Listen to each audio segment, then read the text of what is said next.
Okay, so let's look at Module 1B practice problems. So I'm going to click here. You'll notice that each one of these examples we've done physically in class. We've created the kinematic diagrams. We've done them in AutoCAD. We've done the mobility equations. And then depending on the example, we determined extreme positions, which I think were these last two, 44, 6, 4, 7. And we did a displacement diagram in 411. So you have good examples for how we did things for your homework assignment. Additionally, as part of the document, not in the comments, please complete the following sentence. I learned 2 things. What are the 2 things that you learned in this second part of the module? And then anything else like chapter 4 stuff here that you feel like you need some additional practice on. Okay, let me know what that is. Now, submitting instructions, make sure that you use, oh, I didn't say this, not a scaled version. It needs to be in AutoCAD. All of your kinematic diagrams need to be in AutoCAD. So please ignore that. You're going to do screen snips of each one, including your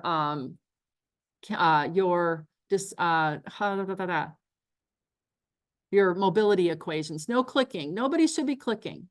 I'm asking you please not to click. I want your, because I don't want to be in lab and I'm getting questions that I've gone over already. So I want to be sure that I have your attention. So please don't click. Don't worry about it.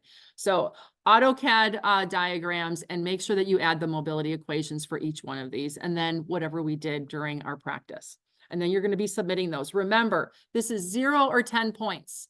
If there's more than 2 little things, it's a 0. All right. So hopefully you followed along. If you need to go back and watch the videos to get any details or ask me in class here, I'm happy to help you with that. So that's the practice problems. Assignment number 1, part 2. This is end of chapter 4 problems that you're going to be completing. Looks like a lot. Okay, so let's look at the end of our chapter. We'll open up to, let me see here, starts on page 101.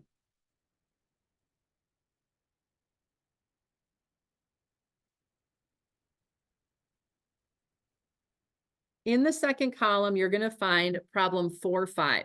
Okay. It says graphically position the links on the compressor linkage right down here in the configuration that you see. So they're telling you exactly where and at what angle. This is your crank. This is your connecting rod. And this is going to be your slider or your piston. Okay, over here. So you're going to draw it in this configuration first as you see it. And then you're going to reposition the links so that the crank is rotated 90 degrees counterclockwise from where it's at, What that means is it's not going to be straight up and down. It's going to be 90 degrees from this. So it's going to be like over here. Does that make sense to everybody? So make sure you read that correctly. Not 90 degrees up. It always happens, but you're going to have to redo it. Okay. So make sure you're following the instructions. Okay.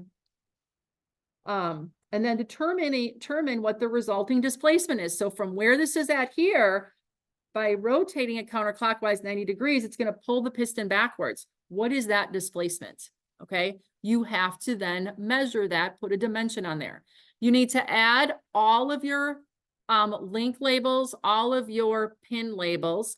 Anything that moves needs a prime. So maybe a B prime, a C prime into the new position. And you have to have your dimension label, your dimension identified. Do not make sure that you move any link labels or labels for joints so that I can see them when you add all the extra information. So don't just put it on and then move, and then you're over the top with dimensions and notes or other things. Move them around so that it's easily seen. Okay. And then your final answer is that. Make sure you also add the mobility equation. That's always going to be part of when you create the kinematic diagram. Mobility equations are always part of the process, even if it doesn't specifically ask. Okay. Number 6. Number 6 says graphically position the links in the compressor mechanism. So you've already got this in the position that it is right now. So you want it in the position that you see here. Its original home, if you would. And now you're going to reposition the link so that the 45 millimeter crank is rotated 120 degrees clockwise this time. So now you're going from where it is 30 degrees here, you're going 30 and then 90, okay, in a clockwise direction. And now you're going to find what the displacement is there. Okay. So one diagram, basically, now you're going to move it 2 times. So you don't have, as long as you just copy and paste, you don't have to redraw this. So it's one diagram in this case, the starting, if you would. Then we're going to turn the page. And the next 2 that go together are going to be 4-7 and 4-8. Just in here a little bit. 4-7, you're going to draw the shearing mechanism that we see here in the configuration that it is. Then you are going to reposition the link so that the crank is rotated 100 degrees clockwise from the position it's in. Okay. And then you're going to determine the displacement of the blade up or down here. Then problem number 8, this one's a little different.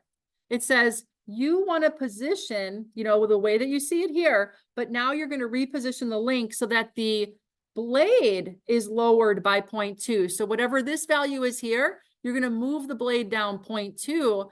And now you're going to be looking at what was the resulting angular displacement of the crank. Okay.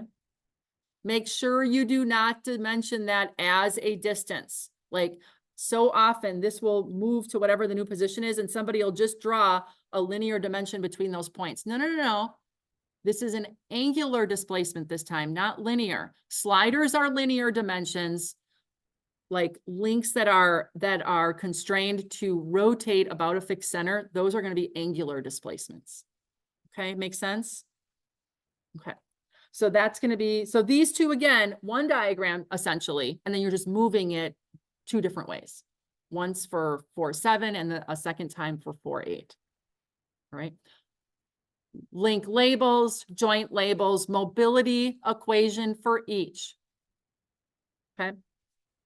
And then the work that they're asking you to do. The next one that you're going to do is going to be 13 and 14. Here is the mechanism that you have. You're going to draw it in its home position as we see it here. This is going to be a crank mechanism, not a crank slider this time.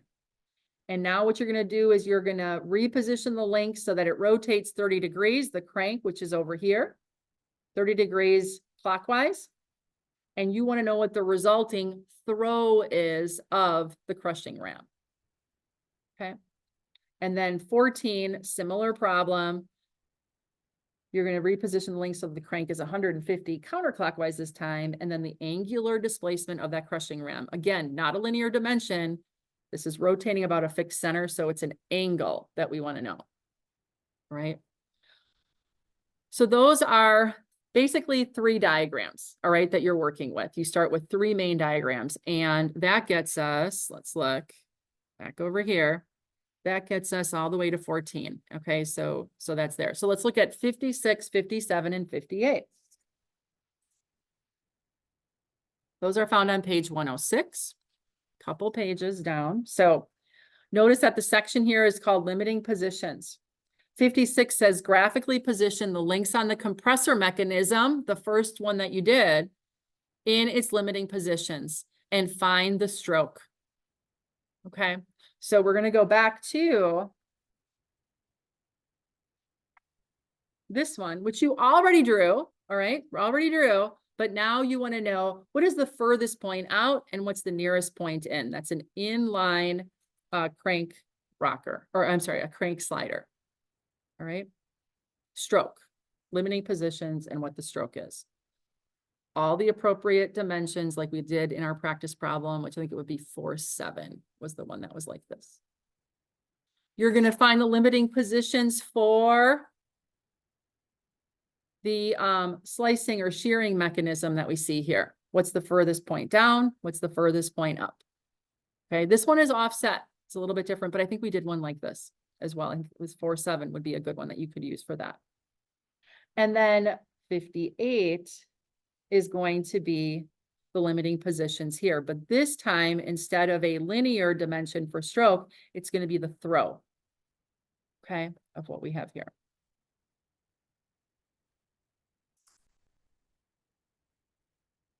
So 56, 57, and 58. So no redraws here. You start with those same, original.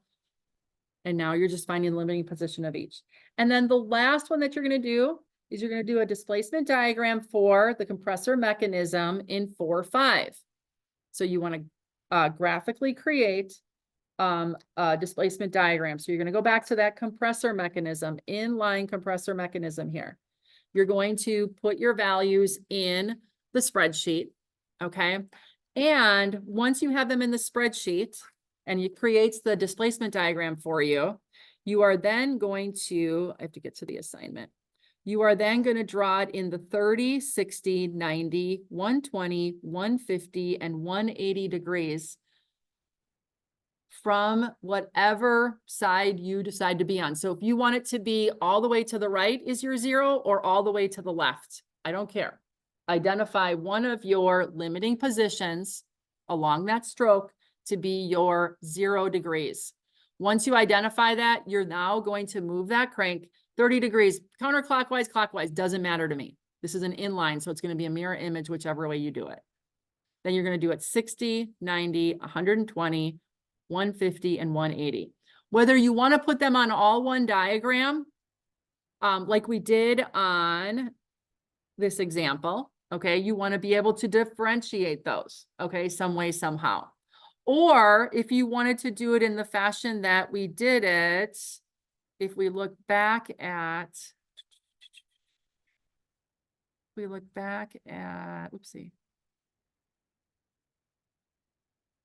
this, if you want to do it in this fashion, where you show each one of the separate ones with the dimensions, it's totally up to you. I created this on AutoCAD, all right?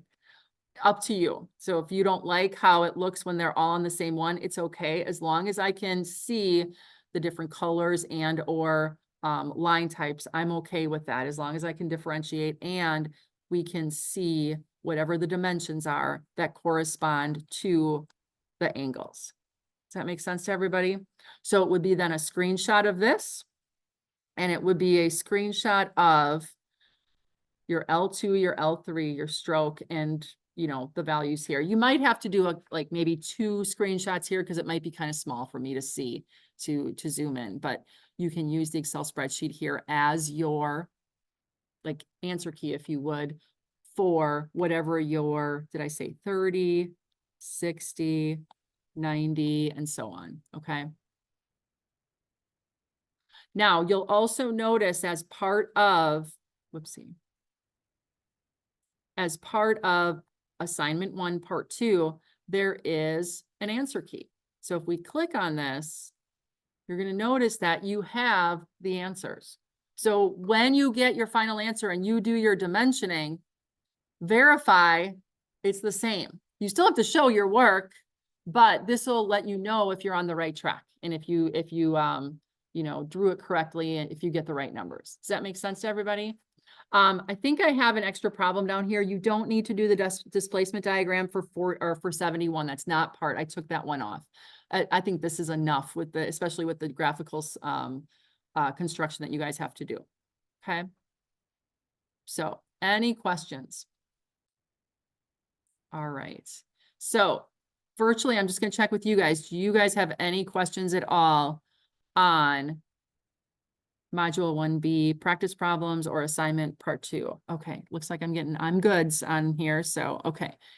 So the rest of the time today, you will have to work independently on getting whatever you need to in Module 1 done. Okay.